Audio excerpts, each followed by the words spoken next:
Ini tuan-tuan, tolong share, tolong like, tolong subscribe. Kan pengundi UMNO jangan terpengaruh kempen tak keluar mengundi, Zahid. Pengundi UMNO pada hari pilihan raya kecil, Parlimen Pulai dan juga Simpang Jeram diharap tidak terjebak dengan kempen oleh pihak tidak bertanggungjawab supaya tidak mengeluar mengundi pada 9 September ini, kata Ahmad Zahid. Beliau yang juga timbalan Perdana Menteri berkata ahli UMNO dikenali sebagai pengundi putih perlu mengetepikan perbezaan parti yang terdapat dalam kerajaan perpaduan dan memberikan sokongan padu kepada calon kerajaan. Kita hendaklah mendukung mereka kerana kita harap mereka juga akan sokong kita di PRK Pelangai nanti, dan ini adalah langkah pertama kerjasama yang dilihat sebagai pelbagai parti untuk mendukung calon kita. Kita tentunya mendambakan kemenangan untuk terus kestabilan negeri Johor dan juga Putrajaya. Menarik juga tuan-tuan, ada satu kenyataan Mat Sabu, jangan bagi pelampau kuasai negara. Mat Sabu cerita ni tuan-tuan. Perpaduan yang dibina di negeri ini perlu terus kukuh agar sebarang bentuk ekstremisme yang boleh menjejaskan keharmonian antara kaum dan agama dapat dielakkan. Justru Presiden Muhammad Sabu berkata kemenangan wakil calon kerajaan perpaduan dalam dua pilihan raya pada September ini disifatkan sebagai penting.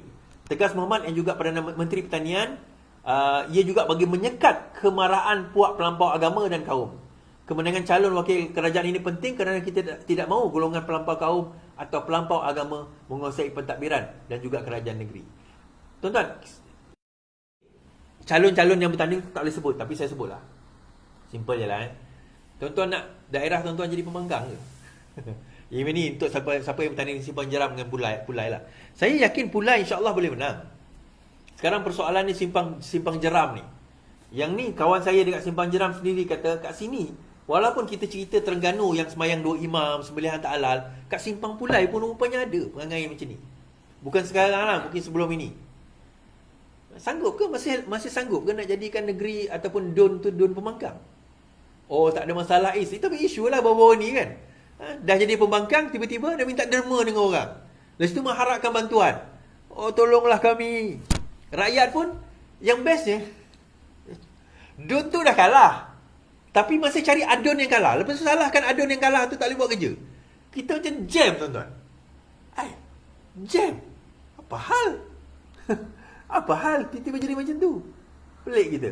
Itu yang kita jadi satu kepelikan. Betul okey? Alright, satu kepelikan bagi kita. Dan bagi saya itu adalah pelampau. Nah, bila kita sebut pelampau agama ni, ada yang bertanya pada saya, pelampau agama ni, maksudnya pelampau agama, orang yang menggunakan agama secara melampau ni, boleh ke dia ambil tindakan? Boleh ke parti dia diharamkan? Okey, sebelum kita cerita parti diharamkan, kita ceritalah. Sebenarnya jawapan dia boleh. Menurut Undang-Undang Akta Perlembagaan Seksyen 5, sebenarnya menteri mempunyai kuasa untuk mengharamkan satu-satu parti yang dianggap melampau. Seksyen 5 tuan-tuan, saya baca. Seksyen 5 Akta Pertubuhan. Kuasa menteri mengisytiharkan pertubuhan sebagai menyalahi undang-undang. Maka adalah sah di sisi undang-undang bagi menteri menurut budi bicara yang mutlak. Perkataan di sini mutlak, dengan jalan perintah mengisytiharkan sebagai menyalahi undang-undang mana-mana pertubuhan, cawangan atau peringkat atau jenis pertubuhan yang pada pendapatnya atau sedang digunakan bagi maksud yang memudaratkan atau yang bertentangan dengan kepentingan keselamatan persekutuan. Perkataan dia bertentangan dengan keselamatan atau mana-mana tempat di dalamnya, ketenteraman awam atau akhlak. Ini perkataan yang digunakan atau akhlak. Okey. So saya kata dekat sini, menteri, iaitu Menteri KDN Saifuddin Nasution, mempunyai hak yang mutlak. Dia ada ultimate power untuk nak mengisytiharkan satu-satu parti yang di dalamnya ada ketenteraman awam atau akhlak dan menjadi ancaman kepada keselamatan persekutuan sebagai menyalahi undang-undang. Nah, persoalan dia, adakah parti ini atau parti PAS ini boleh dianggap sebagai menyalahi undang-undang? Adakah parti PAS ini dianggap sebagai menyalahi undang-undang? Kita tengok secara logiknya lah tuan-tuan. Now, dia sebut tadi 3 perkara. Bertentangan dengan kepentingan keselamatan persekutuan, ketenteraman awam atau akhlak. So 3 benda ni. Bertentangan dengan kepentingan keselamatan persekutuan atau ketenteraman awam atau akhlak. Nah, kalau kita tengok ketiga-tiga perkara ini, kita tengok akhlak dululah. Adakah parti PAS ni boleh dikirakan sebagai antara parti yang berkemungkinan, saya tak kata ya, berkemungkinan boleh menyalahi akhlak? Jawapan mudahnya ya. Parti mana yang paling banyak kalah saman, tuan-tuan? Itu baru cerita akhlak. Parti mana yang paling kuat menabur fitnah, tuan-tuan? Parti mana yang paling kuat menabur fitnah?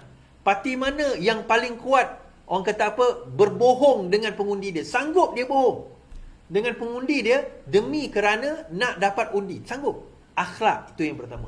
Mengancam keselamatan awam. Baik. MAIS ada mengeluarkan satu kenyataan. Okey. MAIS ada keluarkan satu kenyataan. Saya baca. Right. MAIS nafi Hadi sebagai pengikut ajaran sesat. Okey. Majlis Agama Islam Selangor menafikan kenyataan seorang pemilik akaun Facebook yang mendakwa agensi agama itu mengisytiharkan Presiden PAS Tan Sri Abdul Hadi sebagai ajaran sesat. Setiausaha Ahmad Syahir Makhtar berkata kenyataan dibuat naik pada 1 September itu mempunyai unsur fitnah dan seterusnya menjatuhkan imej MAIS. MAIS mendapati kandungan dibuat naik di akaun sosial media itu adalah tidak benar dan mengandungi unsur fitnah yang boleh mencemarkan imej MAIS sebagai pihak berkuasa agama di negeri ini. Okey. Posting, itu ada lah, viral juga posting tu, mengatakan bahawa MAIS telah mengisytiharkan Hadi sebagai pengikut ajaran sesat. Posting tu bukan saya sebut, posting tersebut. So MAIS mengeluarkan kenyataan, MAIS tidak pernah mengeluarkan sebarang kenyataan ataupun sebarang fatwa yang mengatakan Hadi itu adalah pengikut ajaran sesat. Now, bukanlah bermakna dekat situ bermakna Hadi itu bukan pengikut ajaran sesat. Tengok MAIS cakap. Tak, MAIS tak keluar kenyataan bahawa sah Hadi itu bukan pengikut ajaran sesat. Bukan. MAIS cuma menafikan ada mengeluarkan kenyataan. Tetapi MAIS tidak membuat kajian. Adakah Hadi itu pengikut ajaran sesat? Dia beza contoh Al-Arkam dulu kan. Abuya.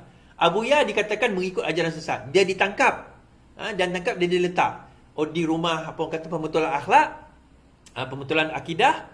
Kemudian dia disoal siasat oleh polis. Kemudian didapati memang dia pengikut ajaran sesat. So, soal siasat itu berlaku di dalam itu. Tapi dalam kes Hadi ni tak ada soal siasat pun. Cuma menafikan satu dakwaan daripada posting di dalam Facebook. MAIS menafikan. Okey, fine, tak apa. Jadi jangan guna, ada sebab ada orang guna. Tengok, MAIS pun kata, PAS ini bukan ajaran sesat. Hadi itu bukan ajaran sesat. MAIS pun tidak mengeluarkan kenyataan bahawa Hadi itu bukan pengikut ajaran sesat. Itu yang kita kena faham. Dia cuma menafikan kenyataan posting Facebook itu yang mengatakan bahawa Hadi pengikut ajaran sesat. So, kena faham benda tu. Nah, soalan dia, adakah Hadi ini pengikut ajaran sesat? Tak. Itu kita kena letak tu dulu. Kita outlinekan base dia dulu. Hadi bukan pengikut ajaran sesat. Maksudnya Hadi ni bukanlah membawa ajaran sesat. Itu kita kena faham. Hadi ni bukan membawa ajaran. Ajaran dia ajaran Islam. Secara apa yang dia ajarkan itu ajaran Islam. Cuma interpretasi dia terhadap Islam dan politik dengan apa yang dibawakan itu membawa kepada polemik kesesatan. Satu pandangan yang sebenarnya bukan sesat, silap. Satu pandangan yang tidak benar tentang Islam dan politik yang sebenar. Yang ini saya akan buat video lain berkenaan dengan Islam dan politik yang sebenar. Tetapi Islam dan politik gaya Hadi Awang, gaya PAS pada masa kini adalah Islam politik yang cacat dan rencat. Kerana itu bukanlah pandangan Islam politik yang sebenar. Mengkafirkan orang lain yang tidak sepahaman dengan parti politik dia, menyesatkan orang lain, meletakkan ke dalam neraka, meletakkan ahli dia dalam syurga, semata-mata kerana mengikut PAS umpamanya, bukanlah datang daripada ajaran Islam. Itu datang daripada ajaran PAS. Dia nak percaya itu terpulang kepada dia lah. Tetapi Islam tak pernah ajar perkara tersebut. Islam tak pernah ajar akhlak yang buruk kepada pengikut-pengikut dia. Seperti menghina orang lain. Seperti merendah-rendahkan orang lain. Pernah dalam satu hadis Rasulullah SAW, apabila ada seorang sahabat menghina sahabat yang lain, dia kata, celakalah. Hadis ni kata, celakalah kamu yang mengejek orang lain. Ini hadis Rasulullah SAW. Rasulullah melaknat orang yang mengejek orang lain. Tuan-tuan, teruskan ejekan itu, teruskan makian itu. Slow sangat korang buat kerja ni. Kerana apa? Saya tak boleh dapat gift, tapi saya boleh dapat pahala. Alhamdulillah. #VPN. Dan mereka inilah yang menjadi virus Perikatan Nasional. #VPN. Dan mereka inilah yang merosakkan negara. #VPN. Dan mereka inilah yang menutup negara sehingga aku terpaksa buat benda yang aku kena buat, yang aku tak boleh sebut kerana aku ada gag order juga. #VPN, tuan-tuan. Mereka inilah yang menyebabkan negara ini dikurung. Mereka inilah yang mengkafirkan. Mereka inilah yang mengatakan susuh galau sultan-sultan di Malaysia ini semuanya tak betul. Mereka inilah, tuan-tuan. Dan mereka inilah yang merosakkan pentadbiran dan perlembagaan negara kita. Kerana Hadi kata apa? Hadi kata nak menghapuskan pengampunan diraja. Royal Pardon tu nak dihapuskan. Mereka lah virus Perikatan Nasional. #VPN, tuan-tuan. Tolong tulis kat bawah #VPN. Terima kasih.